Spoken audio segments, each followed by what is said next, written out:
and welcome to your weekly session.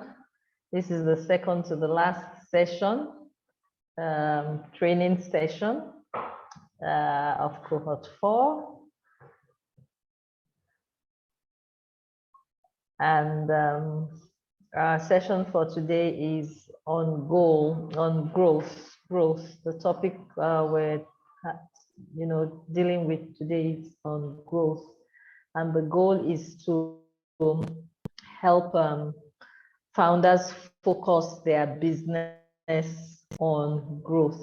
And the mentors are going to be making their presentations, and they're going to be tackling subjects such as how to define success for your business, various tactics to grow your business, how to set growth goals and growth milestones, and how to follow up and track your goals and milestones, and how to communicate your growth progress and setbacks with stakeholders and advisors.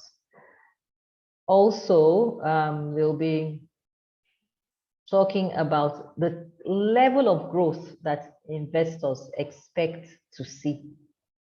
Then what kind of media platforms can you use, social media, and or is it a blog, to advertise, promote your business, and then the right frequency of your media postings, and then how to know when to pivot or when to persevere. So, and our key objective here, one of the key objectives in Founder Institute is to help you gain traction, validate your idea, gain traction, scale. Are you scalable? And that's why we're talking about growth today. So the mentors will be speaking to these areas, and hopefully you should we expect that you benefit from this session. I'm just going to try pull up my share my screen, and oh precious, what's going on?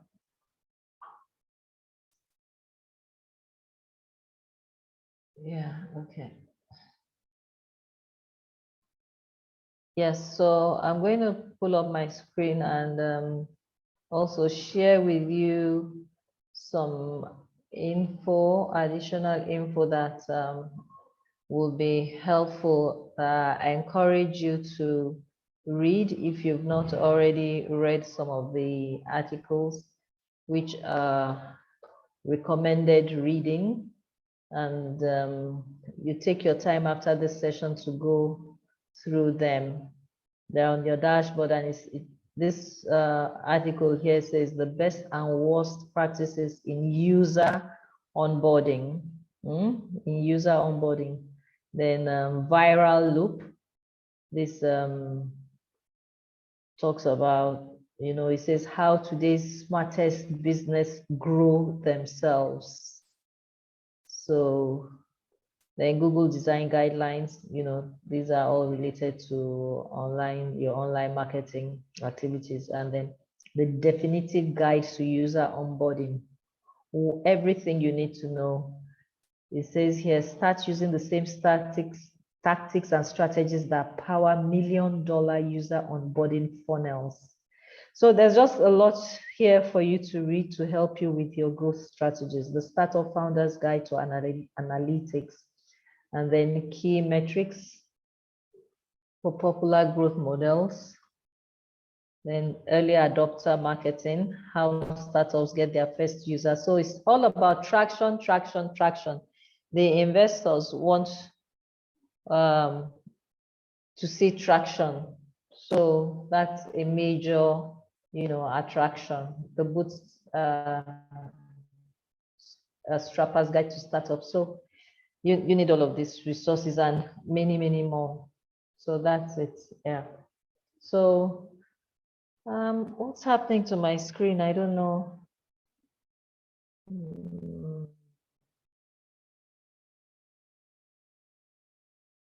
Okay, I think I signed up with another device. Looks like there's some interruption. Okay, so so that's it. We'll have with us tonight Mrs. Shakirat Animashaun, who is a founder of Enricher FinTech.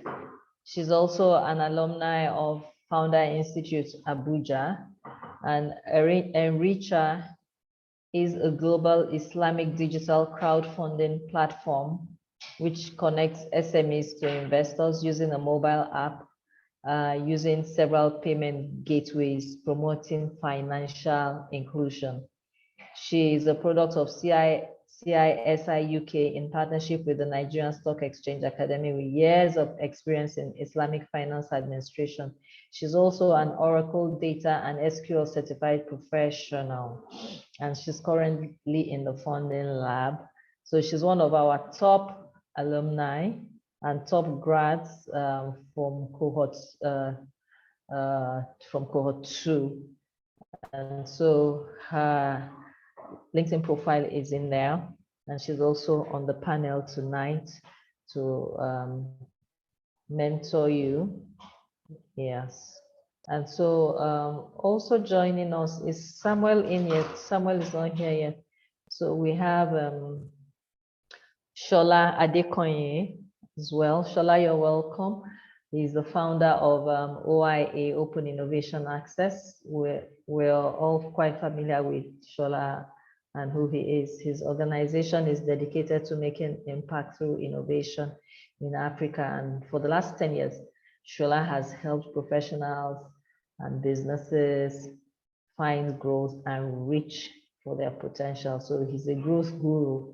So, and he believes that inventiveness is a key source of wealth creation for the next generation across Africa, and he's dedicated to working with the next generation to position them for the Africa of tomorrow.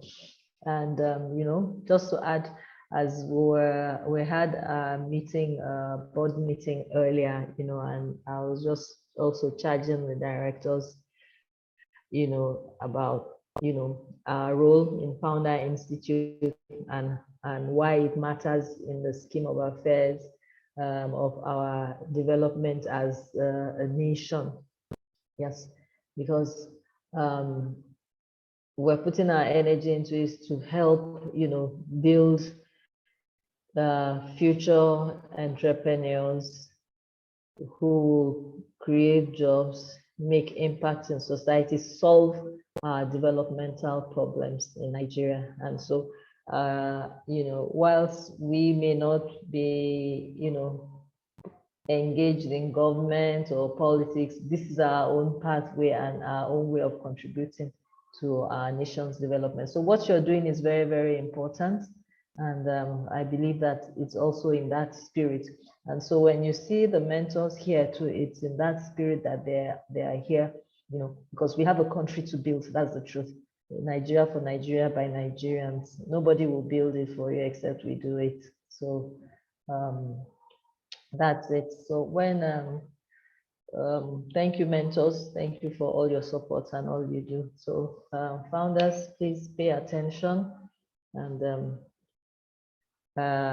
congratulations for making it thus far. You know, the 7 of you who are, you know, going to graduate from the program. So welcome once again, and we'll get into the program proper. So Mr. Shegun, please go on with the, is he out? Looks like he's out. Okay.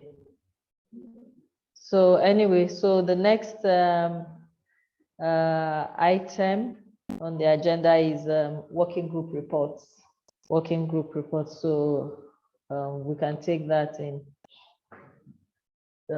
any order. Yes. Okay, he's back in. Can I go first? So yes, please go first. Okay, well, we had like a mini election. Can you and turn your I camera was- on? Me? Is my camera is on. Yes, I'm sorry. Can you guys not see me? We can see you. Yes, we can. Please go ahead. Okay. Okay. Saying we had a mini election and I was voted to be president when I didn't even contest. Afalabi or laughing. And yeah, so I am the empowered president currently, and there's 3 metrics that we want to basically just stay on top of weekly, which is basically assignments and pitching and actual business progress. So ideally, we want to have one meeting that focuses on one thing. So we'd have a meeting focused solely on pitching, and then the other meeting for the week would just basically give an opportunity for us to give updates regarding assignments as well as business progress. So that's basically it.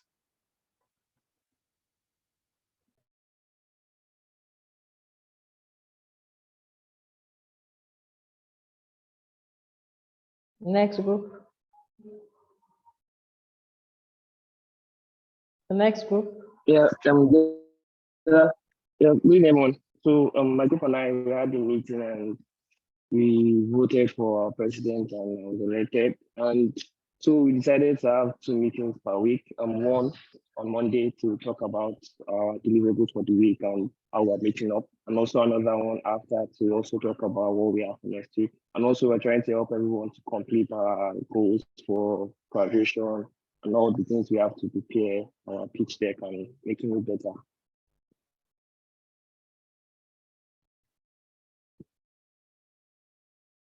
That's fantastic. That's good. Yeah, to see that you're all, working together and also trying to perfect your pitching and leaning on your peers to improve your work. Well done. Yes. So, all right. So, Mr. Shagun, I think we now have the pitch sessions, the hot seat.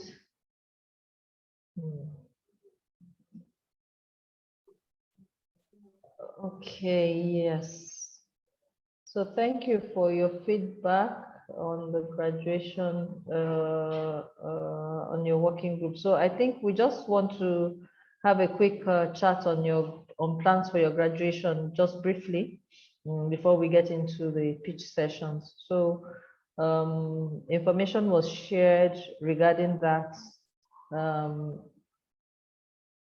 end of last week. Yes, okay, so have you formed a committee yet? And any plans? What are your plans? How many of you are in Abuja? Can you show by raise of hands?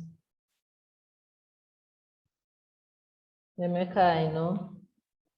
Abu. John, are you not in Abuja? Where are you? Lagos. Talk now. I'm in Lagos. Okay. Oluwadara and Afolabi, where are you guys? No, I'm in Lagos. We are based in Lagos. Okay. Livingstone. What of Afolabi? Where is Afolabi? I said we are based in Lagos. Okay. Livingstone. Canada, ma. Canada. Okay. Who are we missing? John Akombi. Where is John? Is John in Abuja?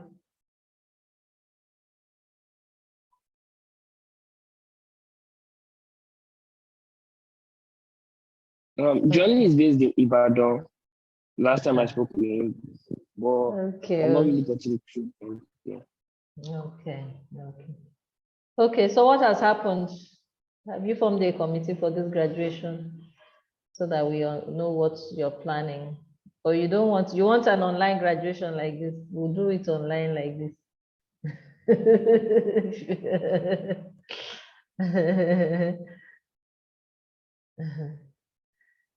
Okay, so Could you actually just explain a bit what you mean by forming the committee and what are your expectations from us in that regard? We put it up on the chat group now. So you will please repost it so that you can look at it again and then give us a feedback by tomorrow morning. Okay. Typically, we have an on-site graduation activity. And so the founders,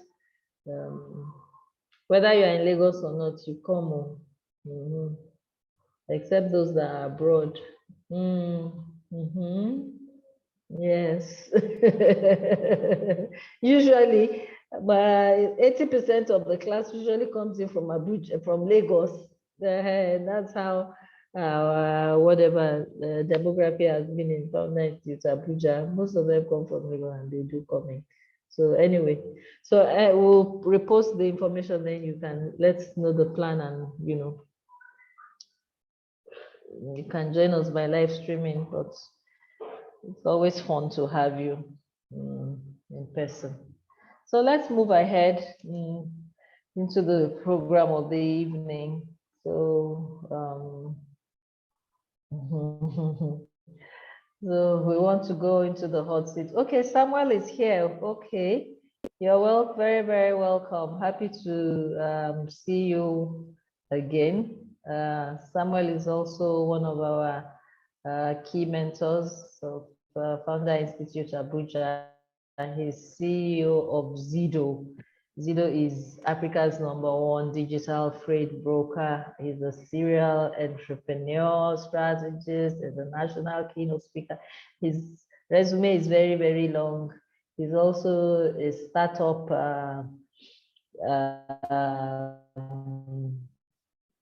ecosystem enthusiast and practitioner. Also, had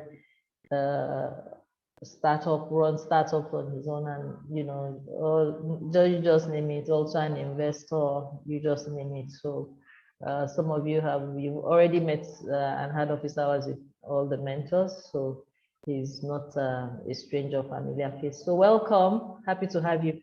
So we're going into the hot seat session now, and okay, good. Oh, are you in the country, or where are you joining us from? Still in the UK or where? No, I'm in Lagos. Okay, lost him. I'm Lagos. Yes. Lagos. All right. Thank So we're going. Okay. Okay. Well, welcome. Yes. All right. So we're jumping into the hot seat session now, and the first person to pitch this evening is Emeka. So please have you have 5 minutes for your pitch. And mentors, please, you have the rating link. Kindly rate using the rating link, and then you also provide feedback one to mentors to provide feedback. Okay, your time starts now.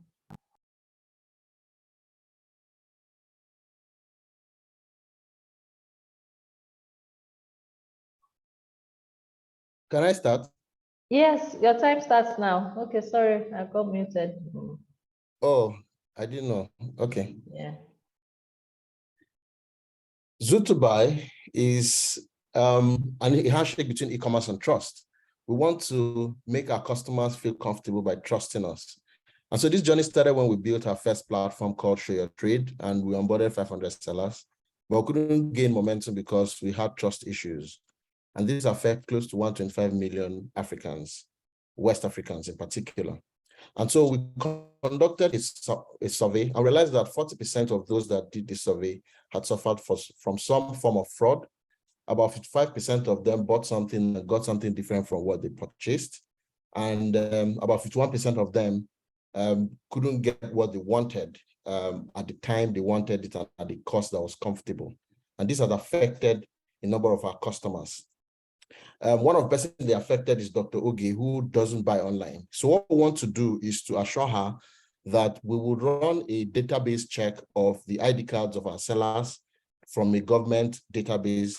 We'll check their locations through Google, and then we'll also check their financials through their BVN, just to validate that they are who they are, so that Mrs. Oge can gain the confidence to buy. Mr. Felix usually buys products, and sometimes he gets something different from what he bought. So we want a system where the delivery agents will first validate this product before they pick it up from the seller to deliver. I, for one, had suffered from a pay on delivery because I didn't want that, and the buyer didn't want to pay for delivery. And so with escrow services, we'll be able to collect his money, and then I'll be deliver the product to the seller. And there was a particular buyer from Malawi who was to buy a product from a seller in Lagos. Because of delivery difficulties, that couldn't work. And by the time we are partnering with all delivery companies, we're looking forward to make this delivery possible. We hope that would also assure Mrs. Oge that if she loses her money through insurance, she can get it back. And we want to build a robust customer service that will make selling interesting. And so where we are different from our competitors is that we want to create a deeper level verification system that even the ratings and reviews is done by buyers alone, and that will give customers more confidence. Where others are playing with AI support, we want to introduce live chat and chatbot functionality just to make interaction a lot more interesting. And our partnership with escrow, insurance, and delivery company would actually stand us out as we are providing all of this service to deliver customer assurance. And so we've made an upgrade to our platform. We are currently trying to finish the user interface by February. And you can see it has a more modern feel and interesting look. Our strategy is that we'll sell all products that people subscribe on our platform, but we'll scale unique products. And we'll have a new strategy that we want to buy, store, and sell bulk products to sellers. Our roadmap is that somewhere between March and April, we should launch our MVP, and that would include a virtual assistant called Zuta that would assist you as you buy. And then with our verification, reviews, and ratings, and a customer service that focuses on live chats and chatbots, we'll be able to really launch this particular product. And by July, we hope that our partnership with delivery, escrow, and insurance companies would have come on board. And by October, we hope that a trade by barter system that will sell on Wednesdays, art and digital sales that will sell on Thursdays, auctions and special sales that will sell on Fridays will have also come on board, which will bring a lot of differentiation from existing customers. Currently, we have 500 sellers. We conducted a customer survey, and we got 39 responses that validated our proposition. And we are currently in partnership talk with a bulk agri supplier that sells in tons, and we hope to buy and sell to sellers. We hope that in the 12 months' time, we would have closed down 150,000 transactions, onboarded 50,000 buyers, 30,000 sellers, and 600,000 products would have been listed. This is possible because it reduces to 100 sellers per day onboarded, 170 buyers per day, and 500 transactions per day. And that makes it possible for us to achieve the 150,000 transactions in a year. And we'll acquire these customers by phase one will be aggressive, where we'll onboard a lot of people. And then phase two is a longer term plan. We'll do these models one per time so we can track the performance of these measures. Jumia rate is between 8.63 to 14%. We're trying to charge between 5 to 10. And those are paying lower charges will give us subscription fees that when we calculated it's coming to $500,000. But from commission on sales, at these 150,000 transactions, we hope to make $1 million in the next 12 months after launching. It's a $9 billion market, and we are trying to take 2.2% share of that, which is 200 million. And this is possible because of the growth rate and population growth rate that is projected in the next 5 years. I'm a software developer with over 7 years of coding experience and 10 years of leadership experience. I have a managing director and business developer, a web developer, and a mobile developer, a product development director, and we're currently in talks with 5 advisors to join our team. Initially, we were seeking for $200,000, but we did.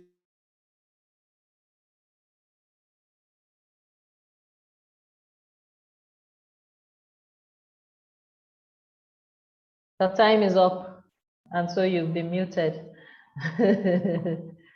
Okay, so we'll take feedback. Thank you.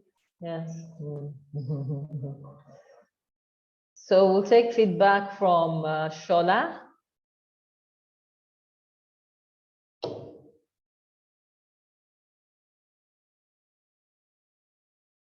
Shola? Hi, sorry. Okay, hi. I was just, Okay. I don't know, for some reason it was Yeah, so Emeka, I think this is much better than last time. Thanks for the presentation and congrats for making it this far. I think this is much better than last time. It's much clearer than your value proposition is now much clearer now. What you're really trying to address, the problem you're trying to address is really clearer now, which I think is the trust issue that you mentioned. You did also mention ways that you will achieve that. I think unless you test this out, you wouldn't really know. So I would recommend that you go quickly with maybe a soft launch or a pilot launch. Let people start interacting with it and see how those different methods or those different actions that you've highlighted here are addressing the trust issue, because that's a major thing right there. You also, as you launch this, you're yet to launch the delivery, the partnership with the delivery companies and things like that. So how do you intend to deliver when you do sort of like a soft launch in March? That would be one thing that you have to think about. That would be one thing that you have to sort of think about, because, if you're launching that in maybe Q2, then how are you going to get things to customers? Because the first impression that you make when you come back out, you're going to come back out to your existing 500 users and say, hey, I'm better and stronger and bigger now. Then you have to really, really bring it this time. Last time was trust issue that made them not really do business with you, or made you even stop doing business with them. So this time you have to be able to really address that. So that means you may need to spend more upfront just to make sure that you address that trust issue, delivering on time. That is going to be really key to gaining that trust upfront. That first impression is going to really, really, really, really, really matter. At the very beginning, since you're coming back into the market and you're making promises coming back into the market. So that is going to be key. I think with, you said with, currently you have those within 3 months, you're going to be launching. And then go back to the next one, go back to the next slide. Yeah, your MVP, you have virtual assistant, you have verification. And then in July is when you start to partner with delivery.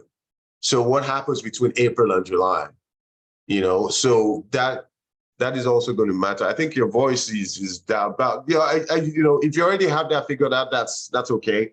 But I just wanted to highlight that. I would point that out to you because the first impression will matter this time because you've already done it before. And you're going back to 500 sellers that you had before. You're in talks with people that are with an agro seller, agro manufacturer or something. So that first impression is really going to matter. So I would suggest that you keep to your MVP launch, do a soft launch, and see how that sits with all this, with the sellers and also the customers, and then see how that starts to help you address the trust issue, because then you can make tweaks and changes as you go along. It's going to be a little expensive, but I think I think it would work out if you prepare your mind for that upfront. You're going to need to spend a little more money. You need to spend more money to be able to address the trust issue upfront. There's nothing you can do about that. It's just the way the business model is built, and you're addressing something that is inherent to people, and it takes time to erode in people's minds. So how you're going to work that into your business model as you're speaking to investors is also going to matter, to let them know that you may need to spend, just like Amazon, you may need to spend a little more upfront to be able to address all these trust issues, and then you'll hope to make that back on the back end. All right. Thank you, sir. All right. Okay, thank you for the feedback.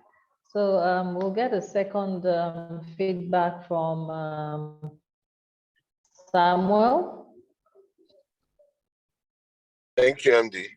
I think I love the way there was the confidence and the assurance, but there's no proper clarity for me. I don't know if it's an e-commerce platform or an escrow service or a delivery company. So I really need to get that clear. or it's just a verification company. If it's an escrow service, I think I need more clarity on what is building. Is it building an e-commerce? Yes, it's an Functions like e-commerce this? platform. It's an e-commerce platform. We're bringing all these different services onto it to make it a lot better, because those were the issues that made it not to scale. So it's purely an e-commerce platform. Okay, it's an e-commerce platform. Okay, great. Then secondly, I want to ask, this escrow service, are they company providing escrow service now? No, so that's why we said that we are partnering, like for services we cannot provide, we'll partner with delivery companies, we'll partner with an escrow service. In fact, we're already talking with one who is into escrow. All we just need to do is to plug his API onto our platform. And then we also partner with insurance companies. It's until we're able to provide these ourselves, we'll partner with them to give us these services. Who are your competitor right now? Yes, so we're pretty much in the e-commerce space with the big boys, and we're not saying that we'll match up with them money for money, but we want to bring some unique things that we noticed they don't have. Like the verification will be deeper level, so we'll guarantee customers that the sellers are really reliable. And then we've not seen them use chatbots or live chats on their platforms because they're so big now. They can't do that one-on-one. Even the research we did, we realized that majority of people will prefer phone calls and the rest. So as a small company, it's easy for us to give people that one-on-one personal touch. Not all of them are providing escrow. The best they do is pay on delivery. I hardly see insurance, except for maybe Jumia. I hardly see insurance. And even the delivery is not yet as robust, because what we're trying to do is we want to tie products to the closest location. So if someone buys a Bonvita, we want the Bonvita seller that is closest to you to be the one we're picking it from, so that delivery can be the same day or as fast as possible. So those little things that we've noticed that is missing in these other platforms are things we want to do.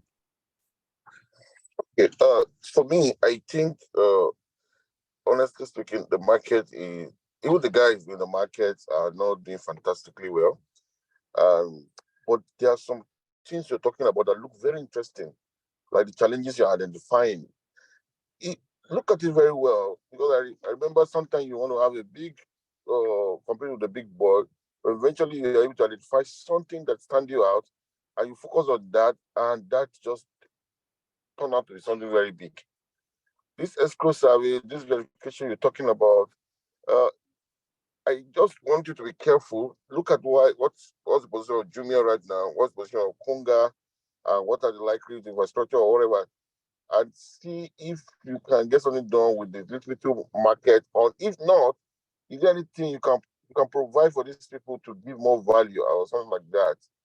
So think about it very well. It's a good idea, but I see that the big guys themselves have not gotten their finger, they've not been able to figure it out. But some of these things you're talking about could even be a solution and become something you can leverage on and grow faster even than them. So don't be too sentimental about your idea. Look at it critically, step out from it. Because what is more important in FI is that we want you to succeed. And that's what we're trying to do. Look at it very well again. I see you having a lot of beautiful solutions that you have mentioned than even the e-commerce. But take your time and look at it very well and have a chat with experts and see if you need to review your idea. Okay, sorry, let me just say one thing.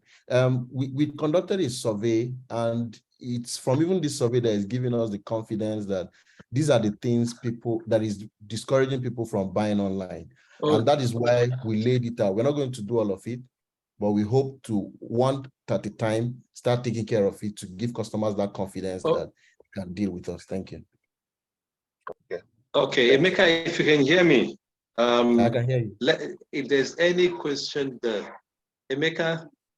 I can hear you. So that we can wrap this up. You know, we have a session to do today. So if there's anything, Samuel and the rest of the mentors are up for office hours, so you could, book any of the sessions with them. So thank you. Thank you very much. So let's move on Thank you. Thank you, Samuel. Thank you, Shola. Thank you for the feedback. Okay, we'll move on to the next person, Abubakar Ghana. Abubakar Ghana, you ready? I saw him here. Okay, Yep, can you hear me? I can hear you. Let's have your slide up. Can you see my screen? Yep.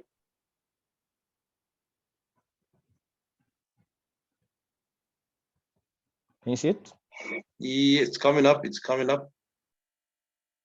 Are we seeing it, or am I the only one not seeing it? I just got bit by a network bug this afternoon. I'm Anyone not see it? seeing Am I the only one not this. seeing it? I'm not No, seeing it. I'm still Okay. black here. Okay, great. So So we're seeing the same thing. I'm let not the only me one with try the it. bug. Let me try it again.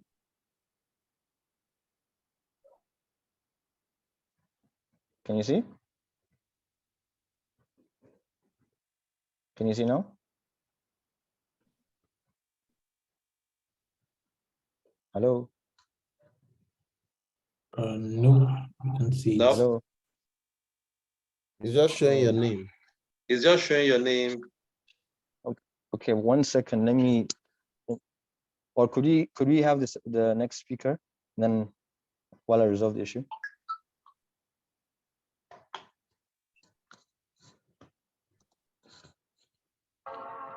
Okay. Oluwadara, are you ready? Yes, sir. Oluwadara, are you ready? Yes, sir. Okay, so while Abubakar is sorting out whatever it is, so you can share your screen. Okay, sir.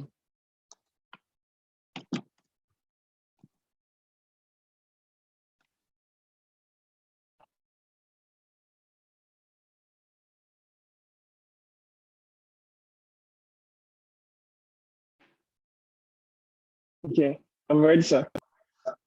Okay, so your time starts now.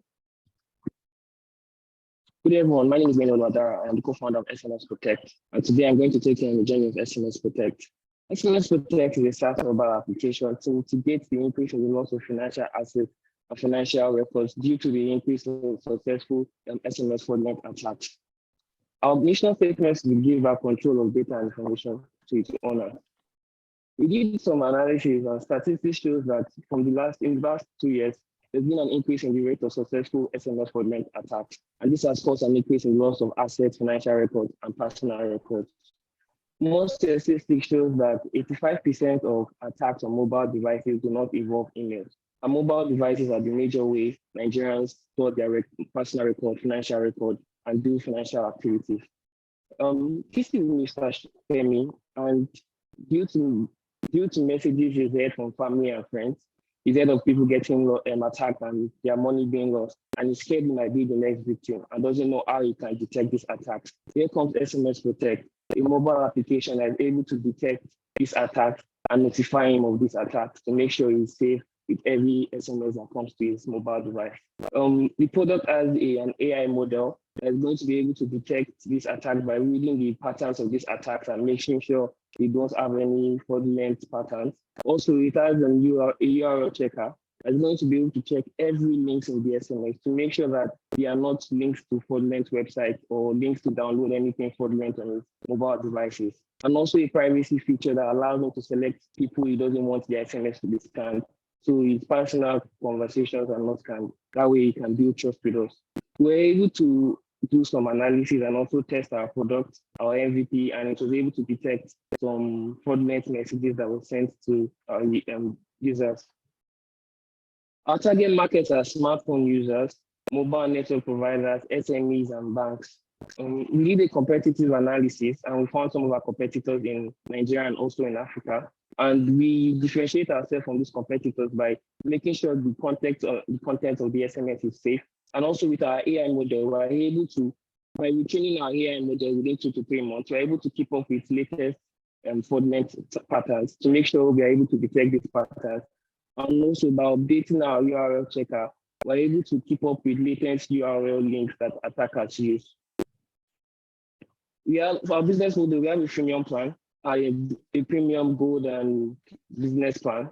For the premium and gold is going to be for individual users, while for the business plan, the SME plan is going to be for businesses that want to get this application for their staffs to keep them protected and make sure there is no link or there is no fraudulent link and attacks against the company. By partnering with social engineering communities, we're able to reach out to victims of these attacks and also people that are aware of these attacks and provide our solution to protect them. Also, by partnering with banks and telcos, we're able to reach out to more users and also reach out to customers of these companies and also reach out to their staffs. We already have our MVP, we built our MVP in December and we're trying to finalize everything and also to launch by March 2023 to get feedback from users and to build it more. We plan to become a full-fledged cybersecurity by 2024 and have data assurance and data recovery by 2025. Me and my team have over a decade experience in data analysis, software development, backend development, and other areas of computer science. We are asking for $150,000 to kickstart our marketing campaign. So we have so that we start our marketing campaign to aggressively and also to scale out our infrastructure. So we're able to handle more requests and also handle a lot of users. Thank you.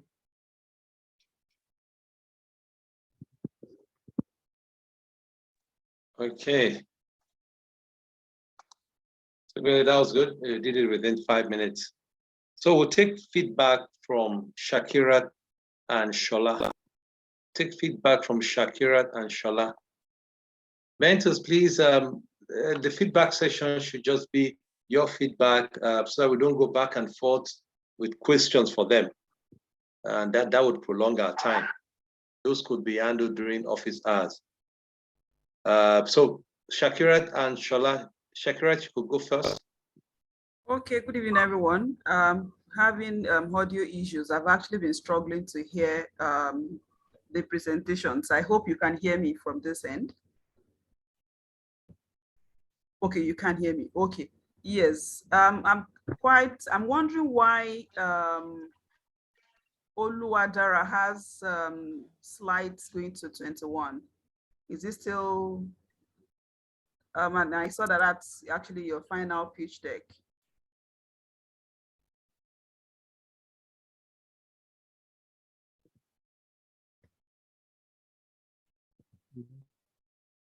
Unfortunately, you can't hear me. I can't hear you. I'm not sure you can hear me as well.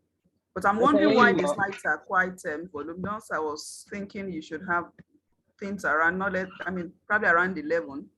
So this looks to me like not the FI number of slides that I'm used to.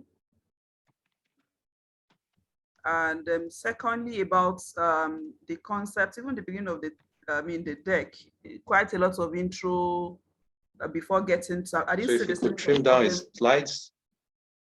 Come again? Has Shakira been bumped out?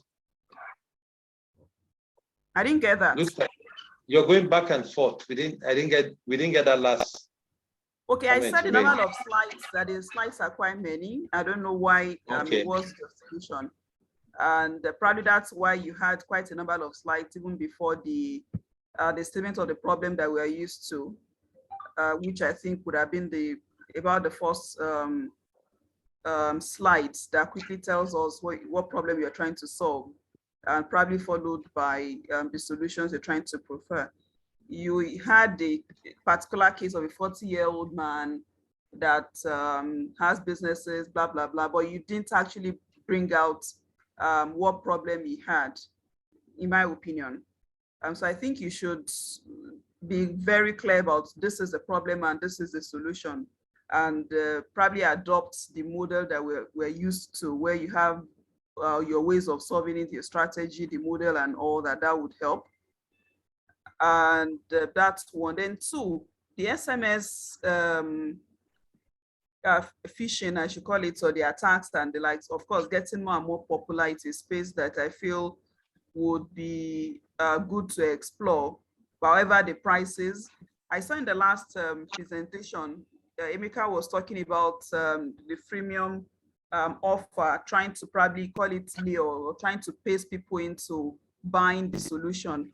I didn't quite see that. I feel that would equally be useful, such that people get to familiarize with what you're trying to offer and eventually be willing to pay for it. I remember when Nigerian banks launched all sorts of online offers, online services. They were quite careful making it free until we all got used to it and we can't actually do without them. Sincerely, yes, I actually bank with one of them till today because of the way their mobile app works. I could put as many as 4 or 5 accounts on the same app, and I could just move whatever thing I need to move around within that. So that gives me a lot of peace of mind. And of course, no matter how terrible their other services are, that still keeps me using the mobile app. So something like that would equally help. I'm trying to launch, really eventually trying to scale, because people have tested free stuff, eventually want to pay for it and even refer to others. Until this January, I didn't subscribe whether myself, my staff or myself, to an online service of a particular institute that does digital marketing. For a whole year, I kept getting their weekly invites to weekend free training. And each time I say, I'm like, oh, wow, this guy is again. So to a large extent, I felt the brand is worth patronage, and eventually we subscribed. It happens like that a lot of times. So that helps to launch and helps to grow the brand. That's second. I think the third one is a particular slide I didn't get to see quite clearly that caught my attention. So let me allow other mentors make comments. If there is any other thing I'd like to say, I will still probably send you a chat or come back to speak. I do hope you heard me, even though I can't hear clearly from this and my audio is poor. So I'm so sorry. Okay, thank you, Shakira. We'll take Shola, feedback from you. Hi, so Dara, I think my feedback to you and everyone else today will be around growth and around the readiness to get on the market. I think what you didn't do today is really bring, you didn't give the presentation wasn't the best today, I would say that. Many of the things that you mentioned today have already sort of been either been addressed or have been addressed, but they didn't come through your presentation today because it felt like you were rushed and you were trying to rush through because of time. And I get that because it's 5 minutes you have. The one about pricing and freemium, is already currently in talks. I was hoping that you would also mention that because you did that. You did talk about that in office hours, that you're trying to release this in such a way that people will get a free version of it and then, use that to adopt the technology or the software, and then you now, upsell them with, other, or you will monetize other features that will be available to them. I think you didn't really mention that today. That didn't come through. Also because you were rushing through your slides. From the very beginning, you were already addressing the problem, but it didn't sound like you were stating your problem at the very beginning, because people have lost control of their data. People have lost control of finance, of their assets and finances just because of this issue. I even saw it on LinkedIn just the other day where World Economic Forum is highlighting this issue. But I think it's such a big issue that I think when you're presenting, you have to really ensure that you're coming through, projecting the problem, speaking about that problem before you get to that solution. Because, you started talking about the problem from the beginning, but it obviously from the other mentor, point of view, it didn't come through, and it didn't come through as well for me. I'm only able to, I'm only able to speak the way I'm speaking because we've had office hours and I've seen the slides. That's why I'm able to, but it didn't come through like that. So be very, very careful. You don't have to rush through the slides. If you have to skip through some slides, skip through them so that you can get to that point. The business model, you want to mention that. You already talked about offering that, issuing a free version where people get to test the software, like it, spread the word, and then you monetize other aspects of other features to them. And I think you're closer to market, but one thing that can stop you is how you present it. So you really need to get that down, because investors that would invest, and just this is for you and everyone else. I was in an investor forum yesterday, and most investors are talking, investors by Nigeria in particular, they're talking about traction. Well, everyone is getting tired of investing in ideas. They want to invest in traction. Okay, so I think you're already close to that, but you need to let people know what you're doing. So that presentation, I think you need to work on the messaging and just reduce the slides so that you don't rush through it. Because when you rush through it, people don't see, people don't hear all the key things that they need to hear about the problem you're solving, about the solution you're bringing, and how you're going to deploy it. So that's the feedback. Okay, thank you so much, Shola, for that feedback. Then I also have a feedback for you, Dara.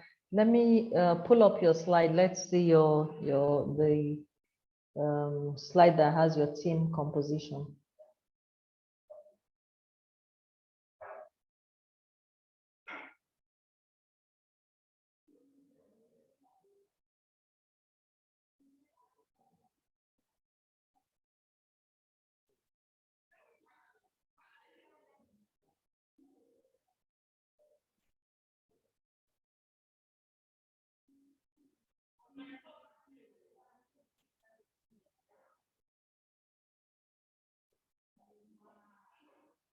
Okay, yes. So all of you on this team, you are all developers. In your opinion, is this a balanced? This is not a balanced team. And this has been, you've received feedback regarding this severally, and we're still seeing this composition. There's no one in business development or marketing, that can help you. You're all developers, you're all engineers, you're all ICT guys. So this is not, so you can't come to the end of this program and you have a team that is like this. No. It means that you're not taking the feedback that has been given. Several mentors have mentioned this. So that's my feedback. We need to work on that. Thank you.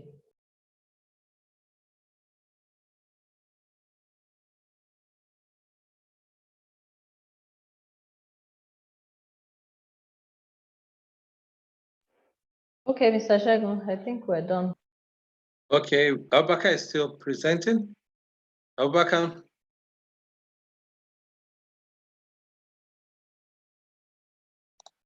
Abubakar, your slides up. I will get Samuel and Shakira to give feedback. Samuel and Shakira to give feedback. Okay, Abubakar, your time starts now.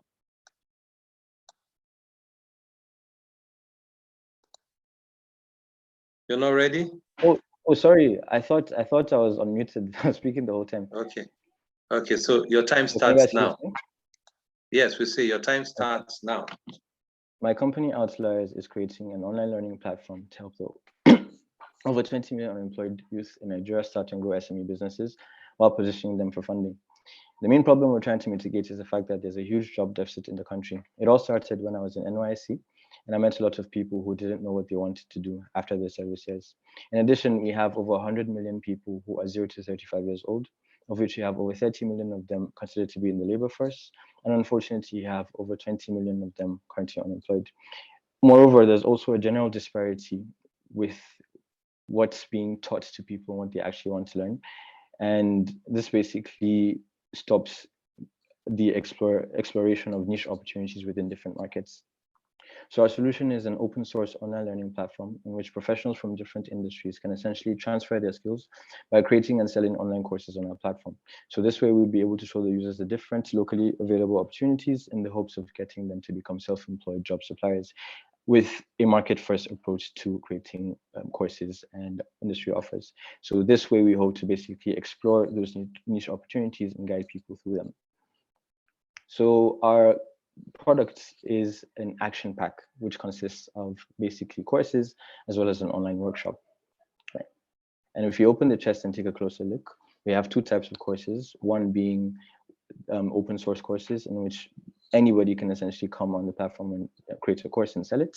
And the logic behind the open source feature is that we want to basically prepare people for businesses, not just today, but also businesses of tomorrow. Technology constantly changes markets and makes some jobs redundant or obsolete. So we hope to spark competition amongst course creators to inspire them to highlight those changes. And secondly, we would also create some of our own courses and bundle them with the online workshop. So for some people, it's not just about learning the courses. It's not about learning information, but they actually want to apply what they learn. So why don't we we thought, why don't we provide them with that avenue and tools and resources that would help them along their journey. So that's the idea of the online workshop, where people would have partnership opportunities, agencies for spaces and rent, business milestones that guide people from A to Z with their businesses, and the cherry on top of the cake, funding opportunities. We're not the first open source online learning platform, and we're also not the first locally relevant teaching institution. We're the first to combine the two while providing funding opportunities for our users, as well as access to instructors in a way that's beneficial for both parties.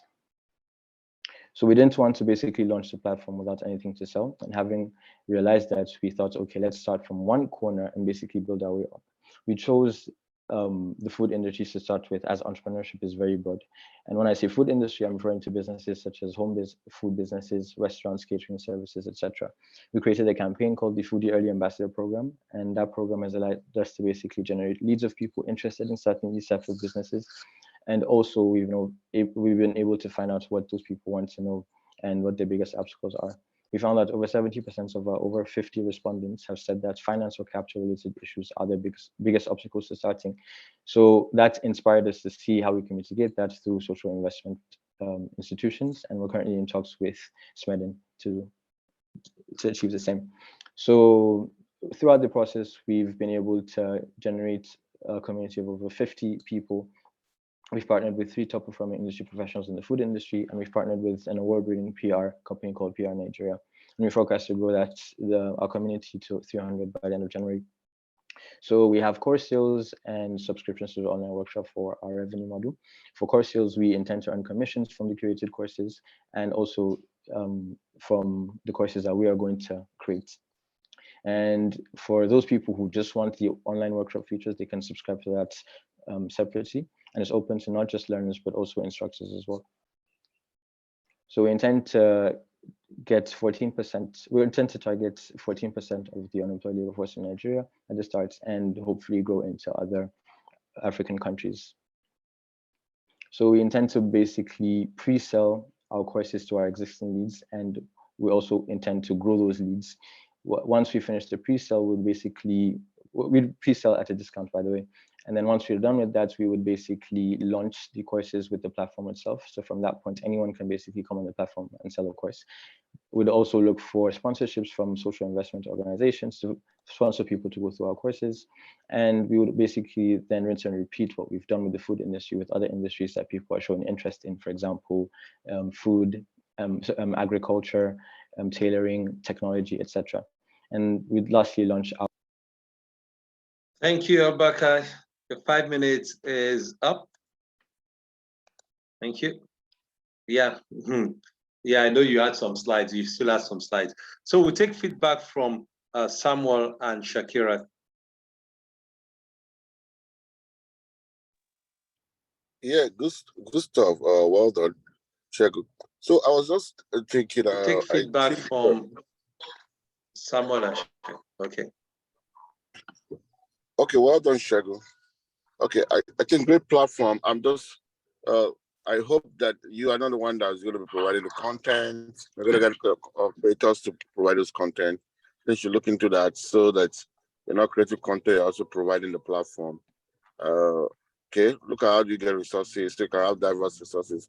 Now you say you're focusing on the food industry. I think it will be good over time to diversify, to have things that can help people, something that everybody needs, okay? That can cut across more horizon, more opportunity, and can scale fast. I think for me, I think it's good, and your payment model will determine on your content model. So you have to think that through and see how you can improve it in a way that it's accessible. Because one of the greater problems in this part of the world is accessibility in terms of is it affordable, convenience of internet and all that. You can put that into your development and make it accessible, make it something that people can actually afford and use at a very reasonable cost or subscription model. I think you're on the right track. Well done.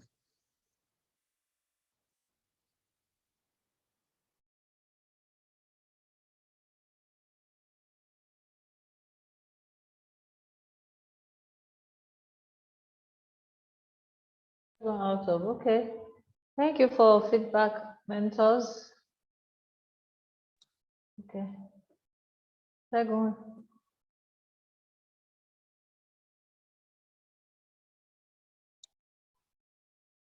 Thank you for the feedback, Shakirat and Shegun. Please, mentors, do go ahead and impute your ratings. I just wanted to say that Shakira didn't get to give her feedback. Oh, okay. Yes. I'm sorry. Okay, so Shakira. Yes, okay. Sorry. Not a problem.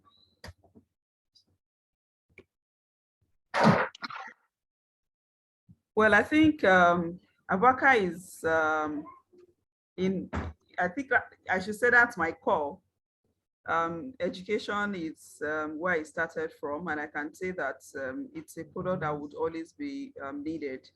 And the major work you would need to do to scale is doing education to provide education. Like, you need people to know that they actually need the education you want to offer. An average Nigerian feels, or let me say almost everyone feels, I need to acquire a particular paper for me to get a job. But in this situation, you are giving the real life skill, what they call the lifelong learning, that enables people to be able to feed themselves, to be able to do whatever. So, and I think it's a good thing you're trying to work with Smidan. However, while talking to Smidan, you probably be looking at reaching out to the business development, whatever that they train. They graduated quite a number of them last year. So you may want to reach out. I think they even have an association, if I'm not mistaken. So those are people that can give you lots of content. And that would be people talking to. I remember when we're having a UWIN exercise, they brought a lot of Oyibos from different countries talking to us at the time. And you will see this big disconnect from what's obtainable in Nigeria to what happens in their own world, and it wasn't just making sense.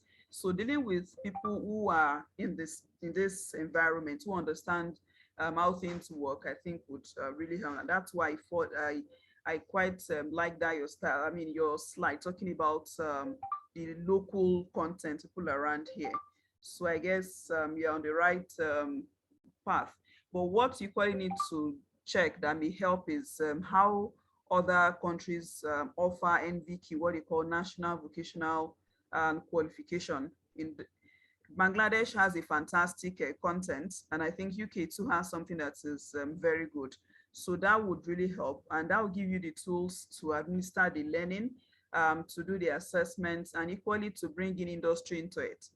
So I think if you ask me, one major issue that we have with education in Nigeria is this gap between the industry operators and the educational institutions. So if you bring that as your USP on this project, I think it will really help.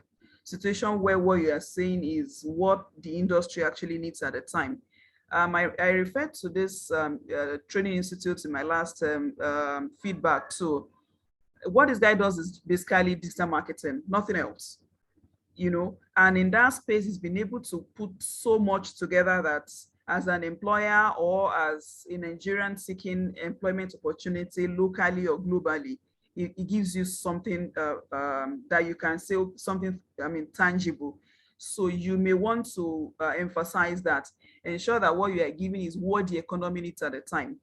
Even as you're coming out as an entrepreneur, people still do entrepreneurship training in different forms. You can still graduate from whatever institution learning entrepreneurship and not being able to actually be an entrepreneur successfully in an environment, because it's actually very unique, where you deal with several taxes, lots of things. So I think that would really help. Talking generic now, I think you have fantastic slides. I'm not so comfortable with the 15 anyway, but I think generally the aesthetics is quite appealing. Looks better than mine when I was doing a call like you are doing at the moment, you know. So good job. All right, great, thanks. Abu, so a feedback for you, slide 7, there's a spelling, a typo there, forecast, so you need to correct that, slide 7. Thank you, Mr. Shegun.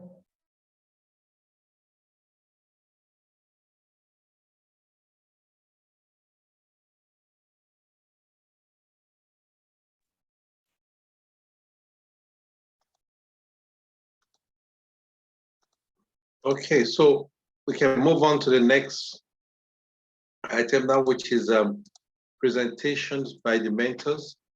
Mentors, it's a 10 minutes presentation each. We'll start with Shalash, then move on to Shakira, then Samuel. If we're ready. Okay. All right, let me share my screen here. Okay.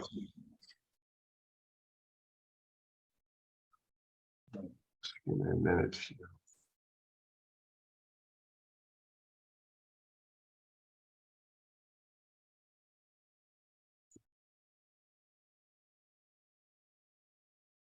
Just give me a minute. Let me pull up the slides here.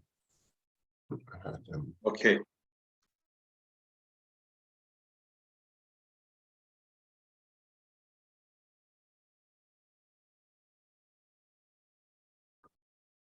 All right. Can you see my screen? Can everyone see my screen? Or anyone?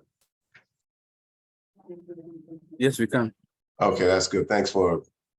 Well, first I want to start by saying congratulations to all of you guys. You guys made it this far. It's really important to me. This feedback I'm giving to you guys is very important to me because it resonates with me. It reminds me of my journey. And I'll be sharing some of that story in the course of this presentation. I don't have much to say except that everything I'm going to say is everything that gets you ready on the market, that gets you to market quickly, and then also helps you sort of, continue to maintain growth or seek growth or find growth while you're already on the market.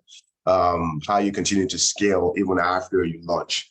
I chose this slide because it reminds me of my journey. If you look at the road ahead of this lady right here, she's excited, she's happy, she's ready to go, but it's not clear. There's a lot of the road is windy. A lot of mountains ahead of her that sort of block her view of the future. It's the same journey for startups. Right now, what I call startups is what I heard one of my mentors say, that startup is a faith-based organization. So, and I agree. We're working on faith right now, hoping and having that faith that everything will work out. With that idea that customers would like it, that customers would pay for it, that your idea will be accepted on the market, adopted on the market, and it will become the next, maybe the next unicorn, the next $100 million business, the next $1 billion business, or maybe the next, $1 million business, who knows, right? So it's all based on faith at this point in time. So, but because the road ahead of you, so that the many uncertainties ahead of you, it's unclear, but you only have to keep going as far as you can go. And that's one of the things I'm going to talk about this morning here. So I wanted to just use this to kind of remind you that the road ahead of you may not be clear. You just have to keep going. The main thing I'm going to be talking about this morning is momentum. Momentum is what gets you growth. Momentum is what gets you growth. It's not that big step that you take. It's not how quickly you do one or two things. It's how well you do every little step that you take every single day, pre-lunch or post-lunch, every single day. I want to start by my story. 7 years ago, maybe 8 years ago now, I had this, started my my startup journey, came up with an idea. We built this app. It was just me. The road was very treacherous because at that time, I believe strongly that the market is more ready for startups like you guys than they were ready 8 years ago. No one was even talking ideas or innovation in Africa. No one was talking about any of that. No one was even talking about investing in Africa. Talk less of even investing in a Nigerian idea or an idea that's going to eventually make it to Nigeria. But I'm happy to say that I never stopped that journey, kept going, and eventually that idea made it to FCMB 2019. We'll talk more about that. But the road ahead of you is always treacherous. But that is not to say that you have to stop or to be afraid, or along the way, you're going to meet people that will give you both good feedback and negative feedback. You should accept both of them. Negative feedback alone by itself will not get you far. Good feedback will also give you that strength to continue to move. So let's get into the presentation today. What is growth? Well, an empire is not built in one day. Rome was not built in one day, and I'm sure you know that Cohort. Growth is hardly achieved by one big giant stride. You're not going to find one big giant step that you need to take for customer validation. All customers are not going to validate your idea in one day.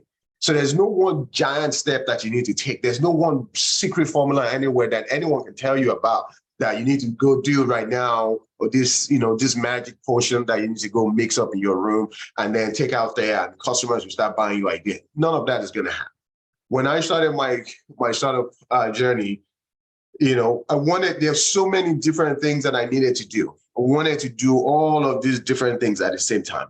But there was no one single action that would just get me on the market. As much as I wanted to get on the market, as much as I was longing to get on the market, I was seeking growth and seeking just, to just do even a pilot launch. There's no one single. It's a series of steps that build the momentum that you need that will get you on the market.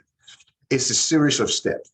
Having the clarity on what you're doing, having an understanding of why you're doing it, and then the steps that you take that would eventually get you to customer validation.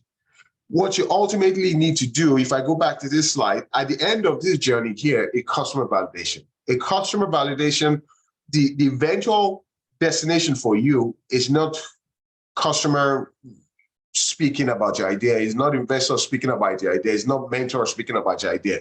It's customers paying for your idea. That's when you know that you have really arrived somewhere. But before you get there, there are a series of things that you will need to do to help you find the perfect fit on the market.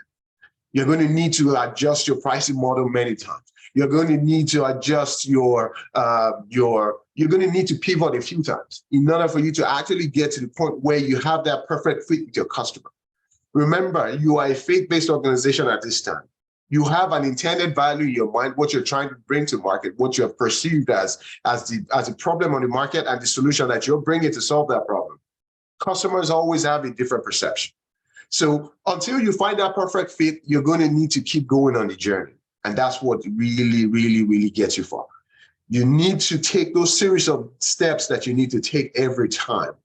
You need momentum. Momentum is what's going to get you far. Till you are eventually able to get customer to pay for your idea. What is momentum? Momentum is the energy or the force or the strength that you build along the way by a series of things that you do that continue to encourage and continue to reinforce your values and reinforce your drive about, or reinforce your passion about this idea. Everything, series of things that you do. Be really careful about the different steps that you take from here until you get customer validation. You remember, the eventual destination for you is to get customers, not just speaking about the idea, validating it by speaking, but validating it by paying for it. It is not when an investor speaks about the idea that is good. It is when an investor actually issues money for you to go launch this idea. But how do you get to that point? Never, ever, ever mistake output for outcome. You're seeking outcome, you're not seeking output. There are many things that you're going to need to be doing. You're going to see yourself doing a lot of different activities. Choose your activities very carefully. Choose those activities very carefully. Activities that add value to you at this point in time will be activities that help you validate your idea with the customer or get you in front of an investor. That's what you should be seeking all the time at this point. You are at the very last stage of this program here. In the next couple of weeks, you're going to be by yourselves. You need to take those steps that get you in front of investors. As many investors as you need to get in front of them. Because until you launch this idea, it remains an idea. Until you get on the market, what you are is just an idea. You're not even a product yet. You need to become a product. Even if it's an incomplete product, you need to get on the market. Let customers interact with that incomplete product versus not seeing the product at all. So choose those activities that you need to do very, very carefully. Post-launch, when you launch your idea, you need to continue to validate. You need to continue to sit with customers. You continue to understand what customers need. Consumer behavior, consumer taste changes all the time. Many of you have come up with different ideas. What's going to continue to help you find growth? Growth will be the incremental steps that you take every single day. Like I said, there's no one single thing that will make you $1 billion company tomorrow. There's no one single thing. It's a series of things that you do that continue to build up on what you have and continue to eventually help you get to your 12-month target, help you get to your 18-month target before you become a unicorn. No single company can become that one day. When I started my startup journey, there were many things that I was trying to do, but one thing I was seeking every time was to just get customer validation. Customer validation is done when I sit in my office and I'm hoping that, I throw a survey out there.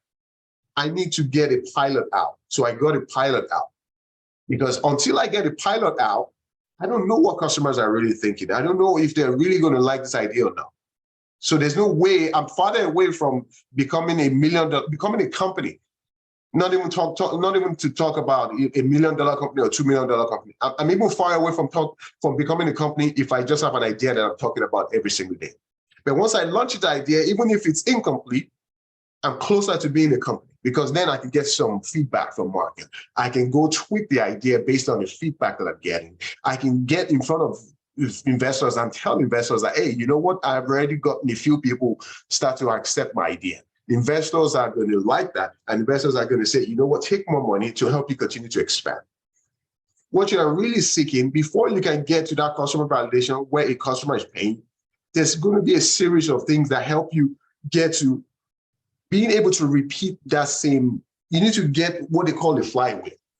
A flywheel will be a series of activities that you need to do every day that starts from when you launch the idea to when the customer pays for it, and then when you interact with customers every time to when the customer pays for it.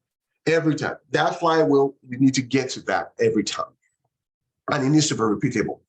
Your idea is not a project where a customer might pay for it today and not pay for it tomorrow. You need to find those things that customers will like, that will sit well with customers, that will cause them to continue to pay for it. That's when you become a company. Not when customers pay for it once, not when customers are giving you good feedback. Good feedback is good. It will continue to give you the energy and it will continue to help you gain more momentum. But you need to use that momentum to get you in front of a customer and get the customer paying for your idea and investors actually pay for it. So you need to be really careful. Don't do a bunch of activities, seek accomplishment. Things that you need to accomplish that get you closer to getting in front of investors, as many investors as you can. Accomplishment will be things that you need to do that will continue to give you, that will get you more feedback on the market, or get one more customer signing up on your idea, or get one more customer signing up on your idea. It could be your marketing strategy. It could be your target marketing strategy that you have, it could be when you're refining your business model, your pricing. You send this idea on the market, customers don't like the pricing. Quickly go back to your drawing board, and change that pricing. Or quickly go back and ask a few customers, do a survey, get a few customers. Those would be activities that continue to help you get in front of customers and get customers paying for it. Those would be activities that continue to get in front of investors. So never, ever, ever, ever mistake activity. It's not a bunch of things that you do in your startup journey where you're working with Excel file today, you're working with that tomorrow, you're working with that tomorrow. You need to be calculated. You need to be targeting investors and customers at this point in time. So that's what I'm saying. You need momentum, but momentum that moves you towards accomplishment. Accomplishments will be when a customer starts to interact with your idea and give you feedback or pay for it, or when investors are seeing your idea and ready to put money down to help you get it, to help you further. So very careful with how you choose your activities. Momentum. What helps you get momentum? When you're clear on why you're doing the idea. See, on that treacherous road, you're going to find some discouragement. But what gets you going will be the reason why you started in the first place. You have to remind yourself. The problem you're trying to solve is good. But the reason you're trying to solve that problem, what it means to you is going to be very, very, very key on this journey. You need to take a series of incoherent steps, steps that continue to move you further, that continue to move you ahead, not steps that continue to move you sideways. You don't want figure 8 movement. Figure 8 movement is when you go around and come back around. No, that's not what you need. You need series of steps that move you forward, that are incremental to what you did before. Series of steps. Those are steps that will continue to get you growth. You need to secure small wins. Small wins might be when you validate something with the customer, when you come with a pricing model that that customers are interacting with. Your small wins might be when you do a soft launch and you're getting 2 customers even show up to interact with that idea. Your small win might be the next meeting with an investor. Those are things that are going to be really important for you at this time. It's not for you to sit back, relax, and say, yeah, you're no more in FI, so you don't need to continue to practice your pitch. You need to practice your pitch to where you're ready. Because at any point in time, an investor can show up and you need to be ready. You need momentum every time. I will encourage you to do a soft launch. A soft launch will get you a lot of feedback from the market. A soft launch will tell you whether or not customers like what you have, or they don't like the version of what you have right now. Maybe you need to change that version. Maybe you need to add 1 or 2 things to it. That will get you that feedback. You need to do a soft launch. Traction is better than perfection. Don't wait till you perfect that idea. Launch that MVP, put it on the market, let people interact with it. Because the conversation will be easier when you get in front of an investor, when you tell an investor that, hey, you know what, I already have 5 people signed up, I already have 500 people signed up, I have 20 people signing up. Oh, I'm already having someone pay for it. I'm already having this. That sits well with investors. Investors will rather hear that than for you to say, we're about to launch or we're going to launch. Don't keep everything in the future. Bring some into the present right now. Start doing things. Everything that will, remember, the destination of your journey is when customers start to pay for you. When you become an actual company is when customers start to pay for your idea. Until you get to that point, you are just an idea.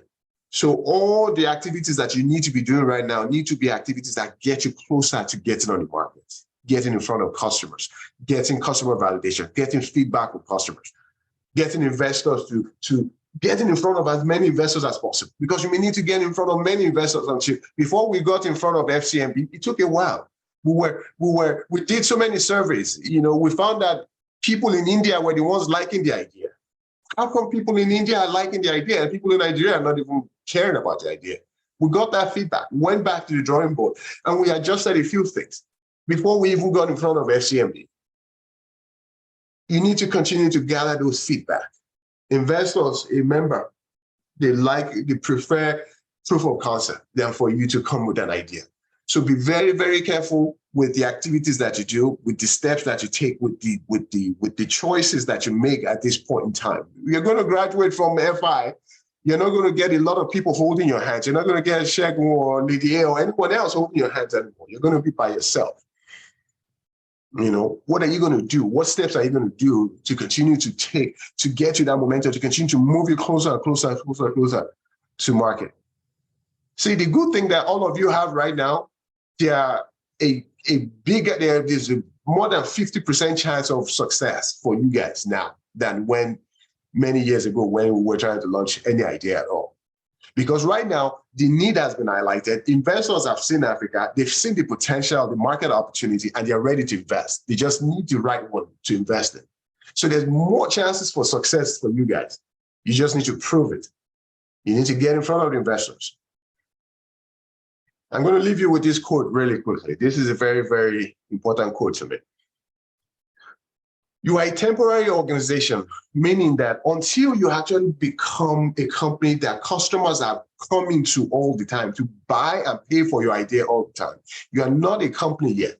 What you're looking for at this point in time on this journey is an approach, a business model which includes your pricing, which includes your process for engaging with your customer, which includes your channel for getting your idea to your customer, which includes all the different backend options that you make, which includes your cloud option, which includes everything that you do, everything that continues to get you that repeatable, that gets you in front of a customer and gets a customer paying and paying and paying for your idea. Those are the things that make you a permanent organization. You have to be really, really careful with the choices you make at this point in time. It's important. No one will hold your hands anymore. So go back to the drawing board, do a soft launch, put that idea on the market, see how customers interact with it. But be very, very quick to address any issues that you hear from the market. Be very quick to address that. And then once you address that, be ready to get in front of investors all the time. Be ready at all times, because at any point in time, the opportunity just may come. And when that opportunity comes, who is going to be there for you? Who is going to be there and ready to pay for your idea, ready to give you some investment for you to launch this idea? That's all I have for you this morning. I just want to encourage you with that. Congratulations once again. You guys are really close. You guys have really done a lot to get to this point. But the choices you make from here on out will be very, very key. Well, all the best to you. That's all I have. Okay, thank you very much for that insightful presentation. So founders, just have your questions ready as we'll take all the presentations, then we do the Q&A session. So next to present is Shakirat. Madam Juma, you want me to present again? I'm not on call at the moment. Sorry? Am I to present? I was thinking for the founders. I need to go pray now. It's prayer time. Oh, what's the? Pardon me. Okay, all right. Sorry. Yeah. Okay, yes. So we'll have Samuel. Yes, give us a presentation on growth. Yes, thank you. Okay, Just thank you so your... much, MD. So I will try to use my journey to do this presentation and how I was able to navigate and to give a real life feeling that more of data. Okay, so basically what I believe is that when you are starting an idea, when you say growth, what is growth basically? Growth is increasing your market share from zero to a bigger size unicorn where you exit or you get acquired by another company. It's basically about you growing from the situation of your company. And this kind of growth starts from the very time you are at 0 point, because that's going to determine how big you're going to get. You start from the idea. So how viable is this idea? How big is the market size? So one of the things I did when I was starting Zido was to go into the market and see what other people are doing and what we are providing, what we think we are going to provide. Is it really what the market needs? So we look at it and realize that people just need a software to to move their truck around and all of that. But when we begin to do that, we begin to ask questions, we begin to ask people what are the issues with questionnaire, trying to identify the root need of the market. What does the market need, and what are the challenges within the market? So we did a lot of questionnaire. We did a lot of. Luckily, I have some of this company MD that happened to be my friends on LinkedIn. I was able to reach out to them. That we are working on this company. We want to see how we can help you. That's another thing I'm going to talk maybe today or another time. That you need to be able to build a network that you can leverage on when you're growing. Growth. When you have that network, it helps you to easily reach out and capitalize on that. So I went to this company. I talked to the partners and say, okay, what are this issue? They say, okay, these are the issue.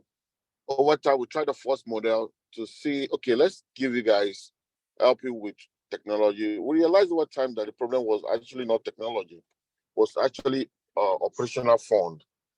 So when we begin to work with that, trying to see how we can give them operational fund, this is the first model to say, okay, let's give you this kind of services and see if it's going to work. So we tried it.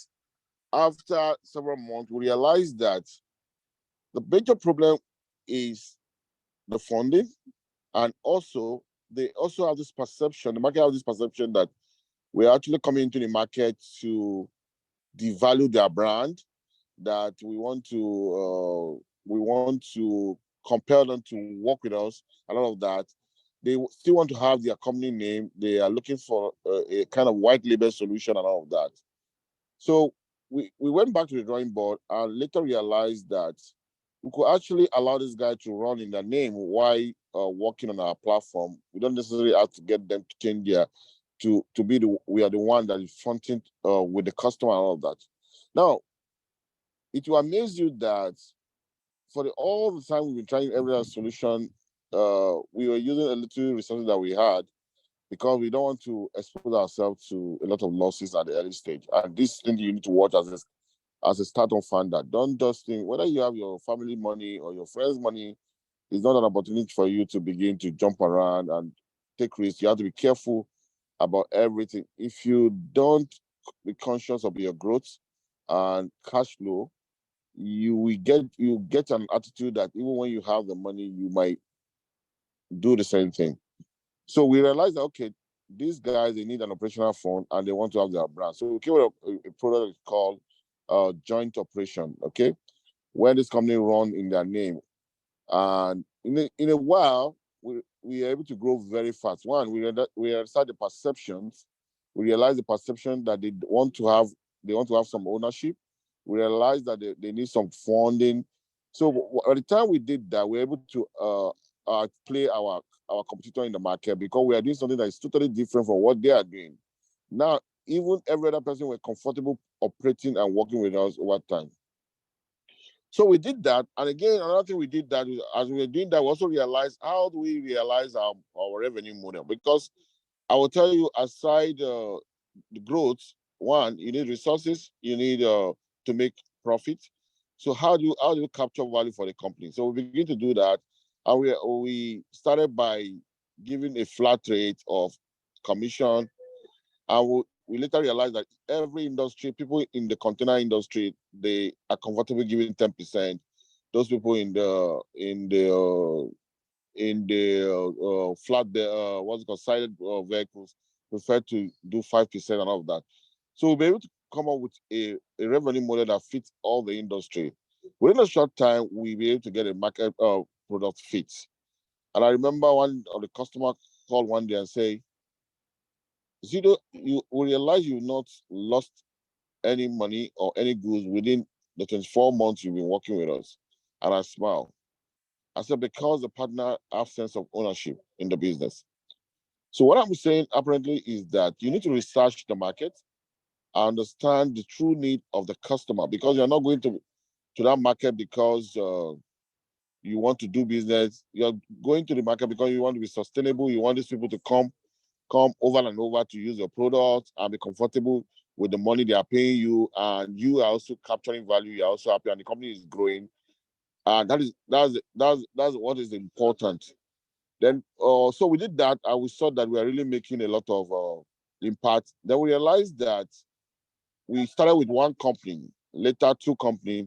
Then we realized that we needed to begin to tell our story, because you see, if you want to begin to grow, people need to tend to want to relate to people that they already know, or they feel they know, or they feel they know something. So one of the things that I and my team did was to begin to tell our story on some platform. We're not necessarily using money. The MD will tell you I'm very good with zero financing. I don't believe that you need money to achieve so much at early stage. You can always have a way to get things done, depending the time you get an investor to join you. So what we need to do is to begin to tell our story on LinkedIn or some platform, and begin to strategically do some media activities that is cost effective. And another thing we try to do is that look at association that our potential customer are part of them, and see how we can get visible within the association. And we begin to do email marketing, a strategic email marketing to focus on the players and focus on the customers, so that when they are talking about Zido, these people can say, oh, I've heard about the name and all of that.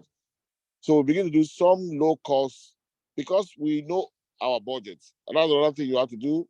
You need to know your budget, you need to know your resources. How big is your budget? If you truly know that your budget is not big, then you need to look for things, activities that you can do within your budget, so that you don't quickly get burnt out. It's very important. So we begin to use LinkedIn, we begin to use email marketing. Those are the two things we're doing, because our business was B2B. Okay, so it was easier to drive with LinkedIn and drive with email marketing and all of that. So we begin to grow.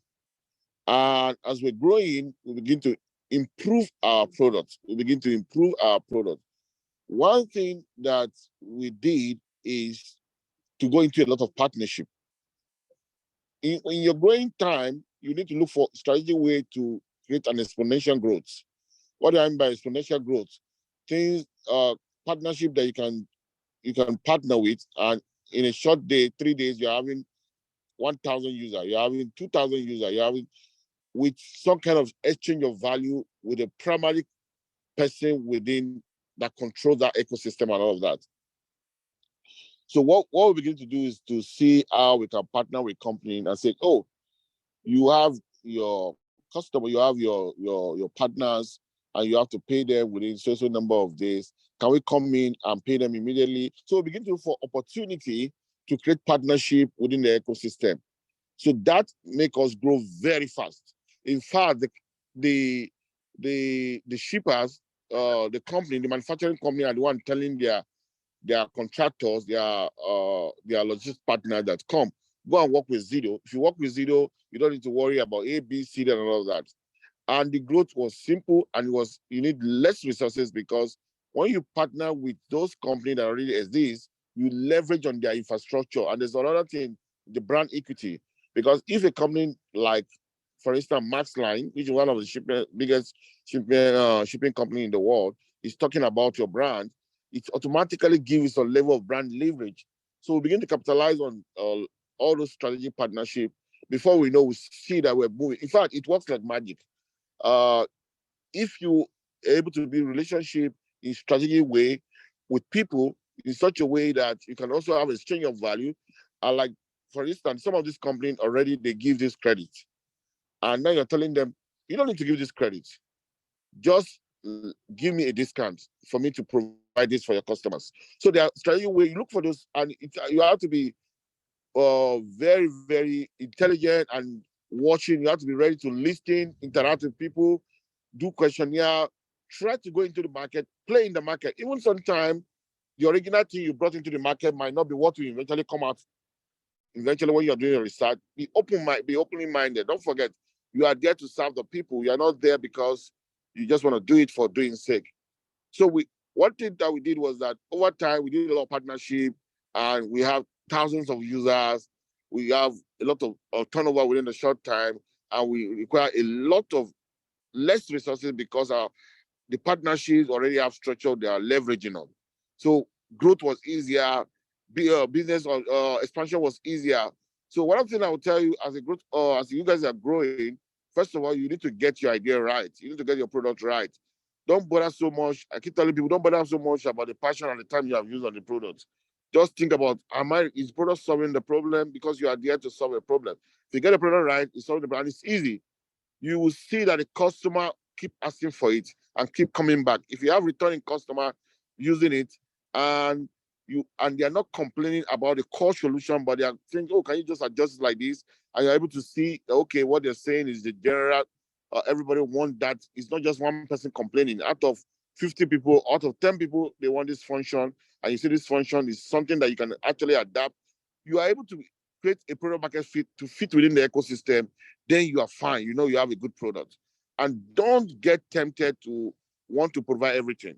Don't say that you want to provide funding, you want to provide truck, you want to provide, you don't do everything. If you what you want to focus on is one function, focus on it and succeed very well in it. And when after a while you are growing and you see that you are getting saturated and you think you want to diversify, that's another way you can grow. After a while, you have a lot of money now. You want to diversify because you are already getting saturated in the vertical you're operating. You can diversify other similar products within the space to help you scale. So that's another way to scale. Apart partnership, you can also diversify.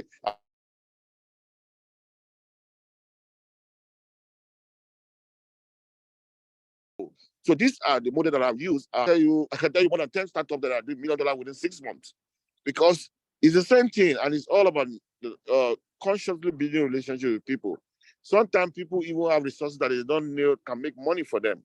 You can identify it and say, come on, you have these people and you're not able to provide this for them, and I can provide it for you, for them, and you have this value, and I can also make you have some. This can also have you to have some benefit as you giving me access to this number of ecosystem. So there's a lot of things that could be done. It's just being creative. And over time, when you raise money, you can now begin to think about, okay, I need to do a lot of advert. And I keep telling people that always weigh your resources from the beginning and find out if all you can do is to create a website, a good app, or to keep talking about your product, even without any so much thing, just keep doing something. Don't be left, if it's only 100,000 that you have to register a company and to keep putting on LinkedIn and do it and start talking about it, even without anything, just keep doing something. And with time and strategically begin to meet people that can bring value into your team and see how you can scale. Before you know, you see that you've taken over the world. I believe that everyone is here has opportunity to grow, and don't rush to go and take money and marketing. It could be exhausting, especially when you don't plan very well. And don't rush to market. You can market over time when you see your product has gained a lot of traction. You want to multiply that traction, because and the evidence for your market fit, please quote me everywhere, is cash flow. Whatever you are doing and people are not paying for it, don't waste your time. You have to get to a point where people are comfortable paying for your service and they are growing in that manner. Then you can now say you have got to a point of product market fit and you can now begin to scale. Thank you.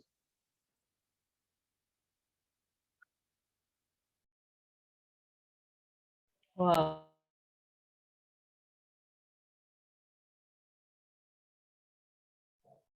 Thank you, Zido. That was really, really spot on, true life application here.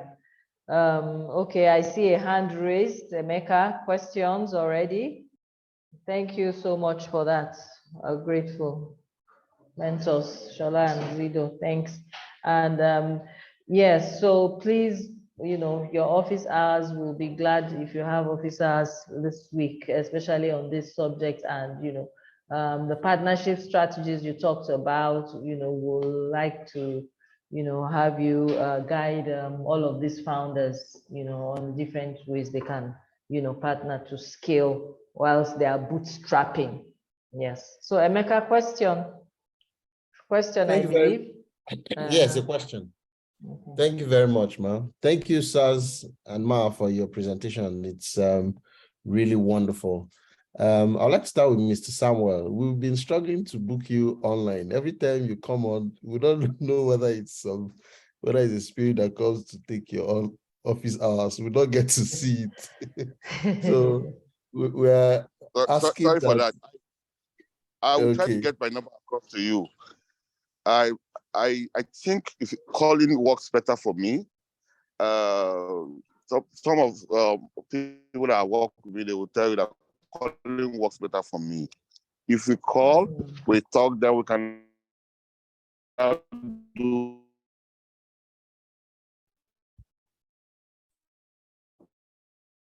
Hello. Looks like it's been cut off. I can't hear. Zido, we can't hear you.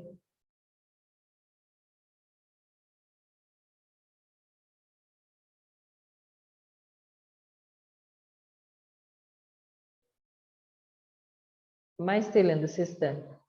I'm there. So maybe Maya, he's the yeah. one that has been bumped Yes, out. we can't hear him.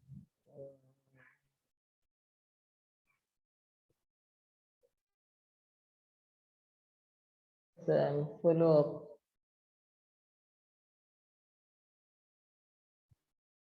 No, he's out. Okay, I have another question I would have loved to ask. Maybe Mr. Shala or Mrs. Shakira could answer. One of the things that we've gotten from today's class is that we need to partner with industry leaders and follow up with them. Sometimes this is not really so easy, especially that if you try to break through a particular industry or market, they are not, it's not like you can just walk in and get their numbers and start dealing with them. I wanted to find out what kind of strategies do you suggest that, okay, in a particular industry, how do you penetrate? What are the things you could do? Because if, for instance, you get their buy-in or their recommendations, like we had today, it can really boost a lot of what you're offering. So I just want to know if there are recommendations of what we can do to really break through these big established industries. Well, I think it's a process that there are various angles to it. I remember when I was to partner FCT Education Secretariat, that eventually led me to working with the Department of Science and Tech, Secondary Education Board, and their scholarship board. I went there to actually offer them free service. So I told them I could, in fact, I think at some point I trained their incubators for free. I told them I could do this and this and that, and I was willing to do it free of charge. And of course that wowed them. So you're willing to do for free? I said, yes. So I was given a chance to offer the service for free. And sincerely yours, they were the ones asking me what they could do with us as paid. So sometimes you may be willing to make that sacrifice where that's feasible. And secondly, I do know that people invite others out for meetings. I've not really used that so well, but I think the free service has worked. And again, I think one person leading to another one to works. Say, for instance, I needed to reach out to MD of Accenture Nigeria, at that time, Niyi Yusuf. And I spoke with a friend who says, oh, somebody is very close to him, and the person just within that weekend linked me up, and incidentally was actually my husband's, well, friends and all that, but that was not going to be an official route that would give me the kind of attention I needed. But eventually, after doing the official talk, and then I just mentioned in a soft manner that, well, so person is actually my husband, who you may know. So, wow, you don't mean it. So there are different ways to go about it, but you can be deliberate about it. You can do free service, you can link someone through someone. And what again? Well, I think two options readily on mind. What other options? You could actually chat people up on LinkedIn. Though lots of people can be cold, not responding, but if you try, it may still work. And sometimes, well, another thing I think has worked for me is I write to introduce myself officially to an organization, to say this is what I do and this is what I think we can do together, and request for a meeting. I remember last year we had a project. I wrote climate whatever fund. Up till this moment, I didn't get a response. I wrote raw material cancel. I got a response. I wrote export promotion cancel. I didn't get a response. So it's not automatic, but sometimes works. So I hope that helps. Yes, it Can I does. Thank you. contribute to it? Can I add to Go this? ahead, Yes, sir. please. Mm. Okay. You see, the truth is this, like me, one of the things that work for me that I like serving the people. Okay. I have this attitude of giving force.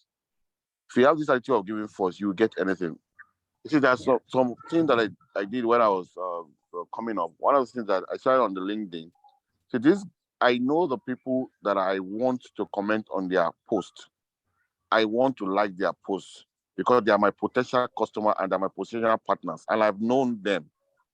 So most time, the day I will drop an inbox into their boss, they will definitely reply because they already perceive who I am, what I'm doing, and truly, you have to be very intentional and be honest about it. Don't do it because you're expecting, because sometimes you might not get, but just be honest that you really want to help. And some of these guys are busy and all of that. Little things. I'm telling you, I have more than 5 CEOs that will say, Sam, can you help me post this thing?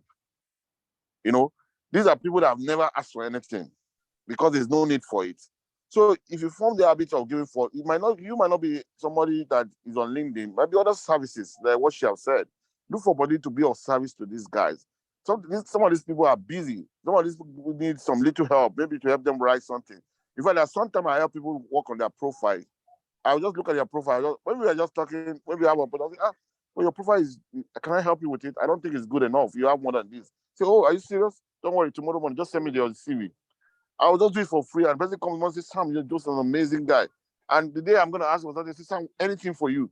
See, just have this attitude of giving force. Even there's nobody you want to help, genuinely help, even though if you're not asking for favor. If you ask, and then I have people that will ask you that you don't need anything in my company. You don't need any services. That is as attitude of giving force. Do that, and there's no way people in your cycle on LinkedIn and outside LinkedIn that you cannot be of service. Just look for opportunity to be on service, but don't be intentional about. Don't go and be on service as somebody that you will not need. There's nothing wrong with generally being good, but you have to be intentional of those guys you want to meet. If you tell yourself today now, you can try it. Say, I want out of the people I need for my success is 20 people, and I've identified them, and all I want to do in a day is to comment on their posts, whether less busy or not. What you're going to happen is that they start commenting on yours back or liking your back. They might not do it all the time, but once in a while, they have told you that they are in consonant with you. That's what they have told you indirectly. And the day you drop anything that, sir, I would like to see you in your office, this is the thing. Oh, why not? Or sometimes you might even say, oh, look for their birthday. And that's why I love Sales Navigator. You can capture their birthday, or their birthday, greet them. In fact, sometimes you can physically send something to their office. But because you've been talking to them already, when you come and you also put out from LinkedIn, they will. You see, these are just things that work because you don't have enough of money that to this people. I think I really help. One last question, sir, before I go. One last question. So you talked about gaining fast traction, like 1,000 people within the shortest time possible. I wish we could expatiate a little more on that, because, I mean, to get that number in a day, 2 days a week, will really add a lot of value to us. Thank you.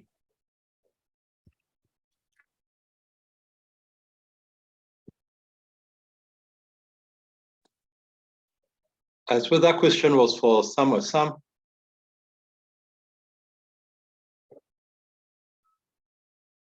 Emeka, was that? Hello, can you hear? Okay. Can Yeah, you hear we me? can hear. Yes. Okay, I will use another company to make this example so that we can get it clearer. You see, when Meko started, Meko is a services. You buy a service plan like insurance where you can service your vehicle. You pay every month, and anytime your vehicle breaks down, they fix it for you. So what they did was to go and meet what's the name of this Tangerine Insurance, to partner with Tangerine Insurance through some level of share exchange.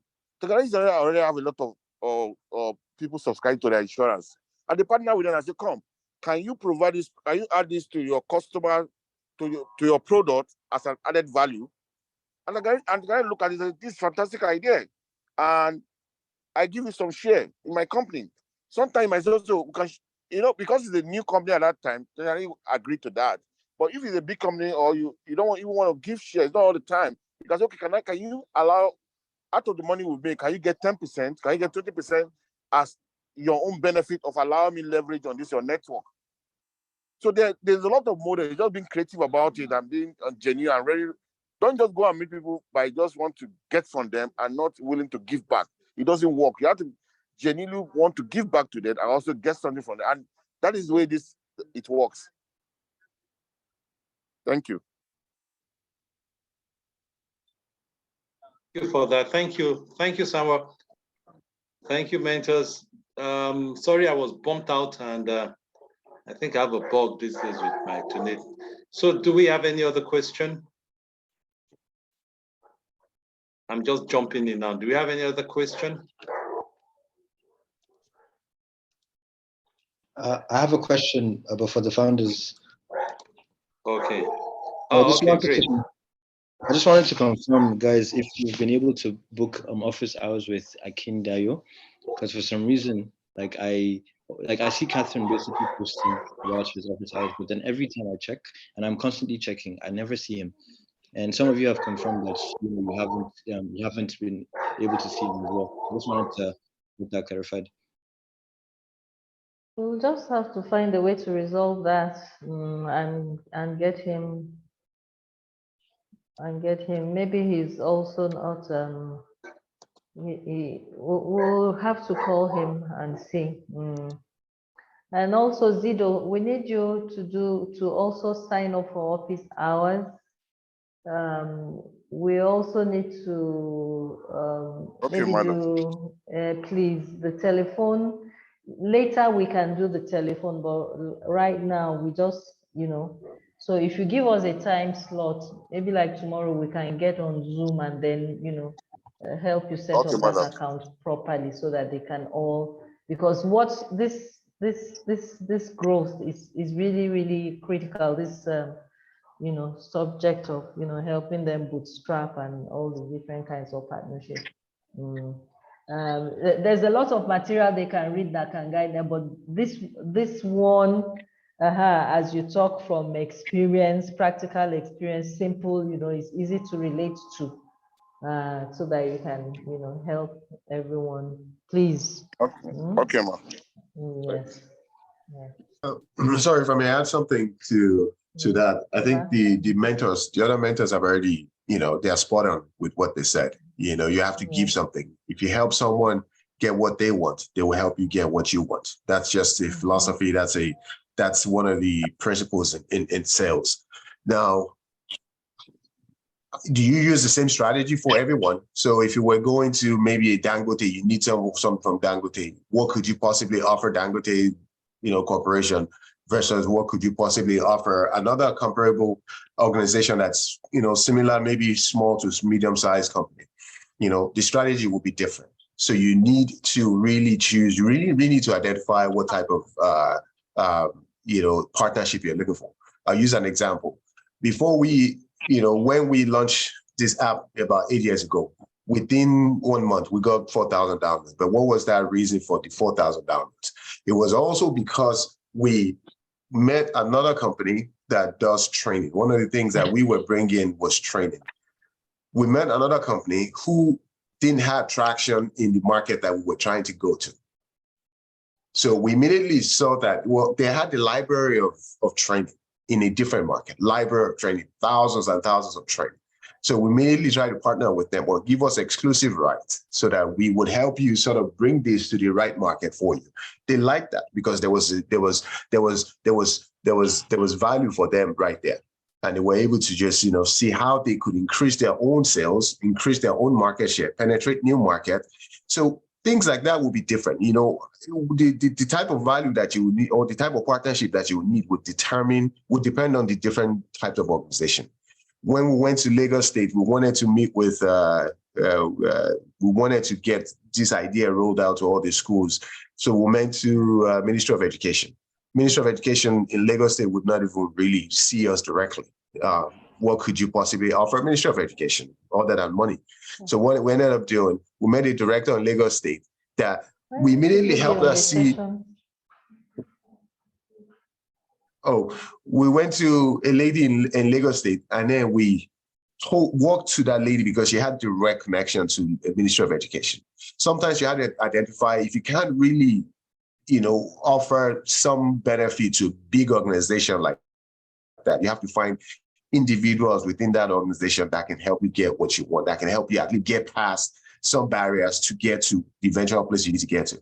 We didn't go direct to Ministry of Education because there's nothing we could offer directly to Ministry of Education, right? So we went through a lady that works for Ministry of Waste Management, Loma, that knew certain people in Ministry of Education that now got us the right connection and the right meeting with the people there. So sometimes you need to know what you're looking for, but ultimately, you need, if you can get some traction, if you can get your idea on the market, let one person interact with it and even go to these meetings and say, you know what, we've actually even put on the market and this is what we're seeing. And then this is what we can help offer you to where you can, because the people that are going to partner with you have to see, other than what you're going to tell them, they also have to see that you can truly help them. If you go to Dangote, what can you possibly offer Dangote, that Dangote may be interested in?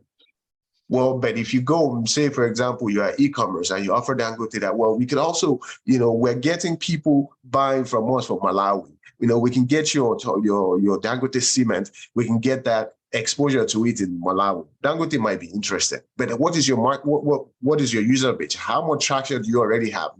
How many people are subscribed to your platform? Dangote may not be interested until he sees that you have some traction that can truly help him out. So you need to really choose a strategy at different times. Sometimes you might need to look for an individual, but you always have to offer something. I agree. I could not agree more with the two other mentors. Sometimes you have to offer something for free.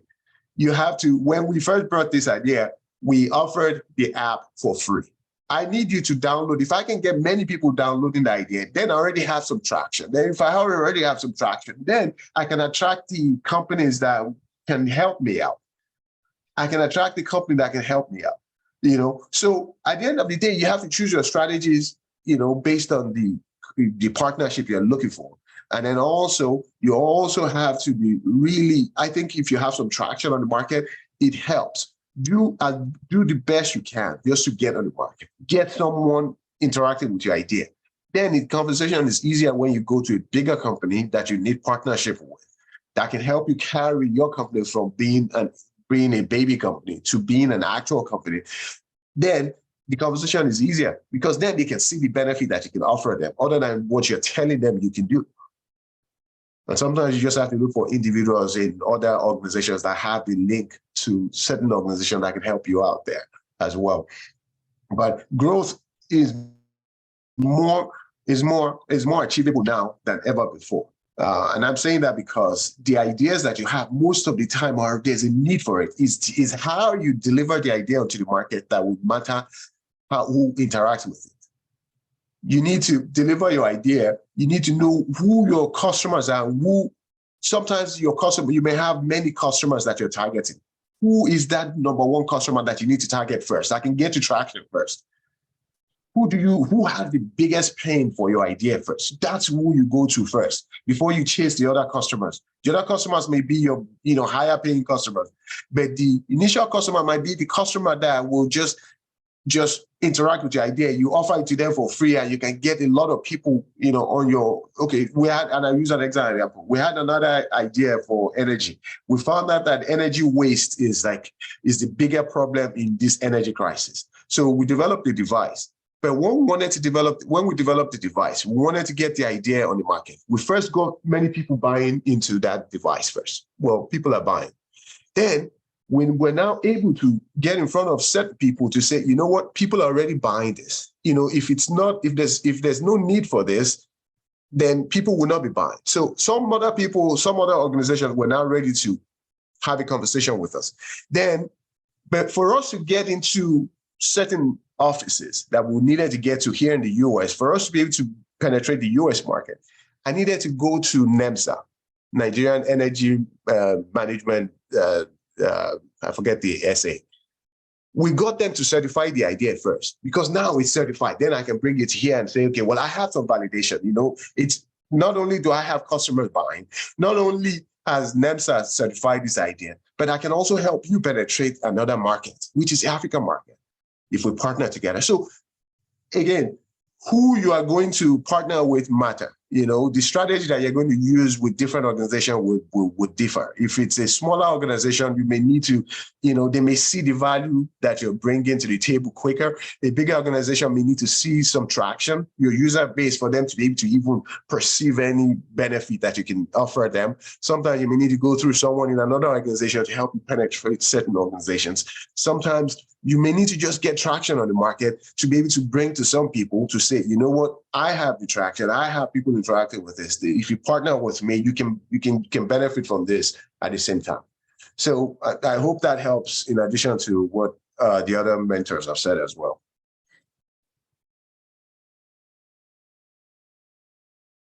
Thank you. Thank you. Yes, that's all. I'll hand over back to Lady A.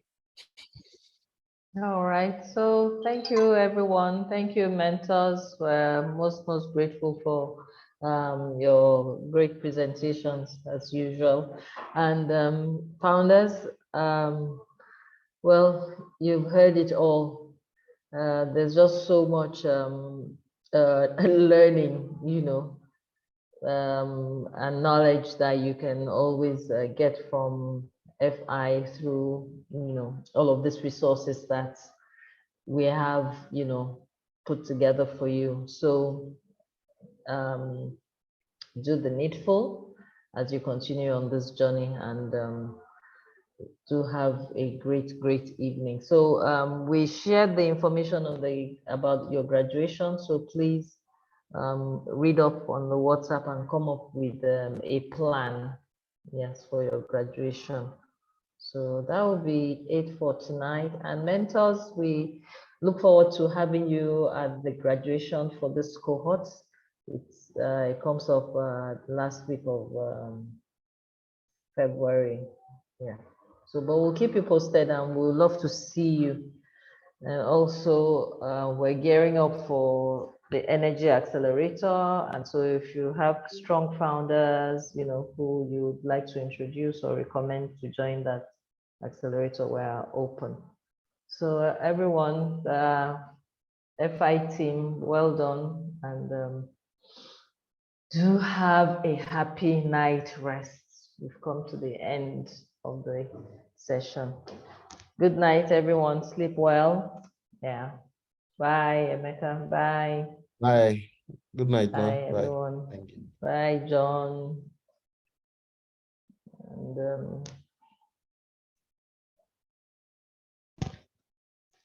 bye, John.